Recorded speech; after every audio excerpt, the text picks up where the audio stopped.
Coucou, c'est Pauline. Alors aujourd'hui, sans introduction, sans détour, j'ai envie de vous parler de bijoux.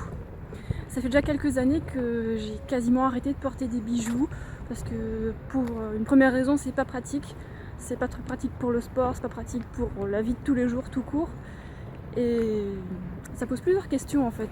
D'une part, ça pose la question de l'apparence. Et deuxièmement, il y a d'autres problématiques aussi que je vais aborder juste après. Alors pour l'apparence, pourquoi est-ce qu'on porterait des bijoux coûteux pour plaire à des gens qu'on n'apprécie pas?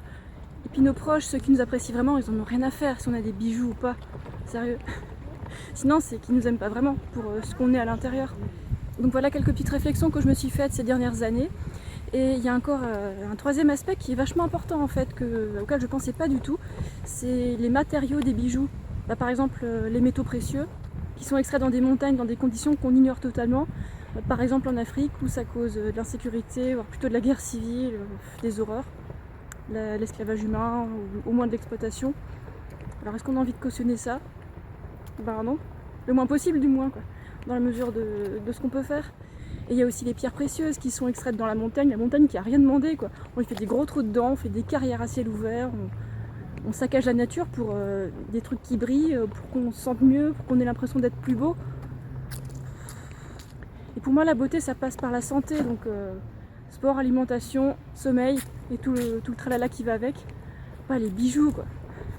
Parce que maltraiter son corps et puis essayer de rabibocher et exploiter des autres êtres sentients, qu'ils soient humains ou animaux, rien que pour avoir une meilleure allure extérieure, superficielle, je trouve que ça va pas du tout. Alors si on veut être beau, donc ça passe par la santé pour moi, ça passe par être bien dans sa peau, être quelqu'un d'inspirant, quelqu'un de passionné. Il y a aussi les perles d'eau qui impliquent une exploitation animale, donc ça me convient plus du tout.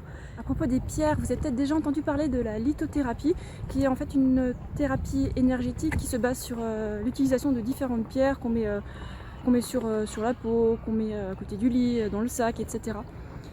Et une personne m'a demandé qu'est-ce que j'en pensais de ça. Est-ce que c'est intéressant la lithothérapie et est-ce que ça pose pas des problèmes éthiques? Déjà oui, parce qu'on fait des gros trous dans la montagne, moi j'aime pas trop ça. Est-ce qu'on pourrait pas plutôt changer notre mode de pensée, la manière dont on voit la vie? Est-ce qu'on pourrait pas plutôt chercher à prendre conscience de nos émotions plutôt que de reléguer notre responsabilité sur les pierres qui sont censées nous sauver et tout?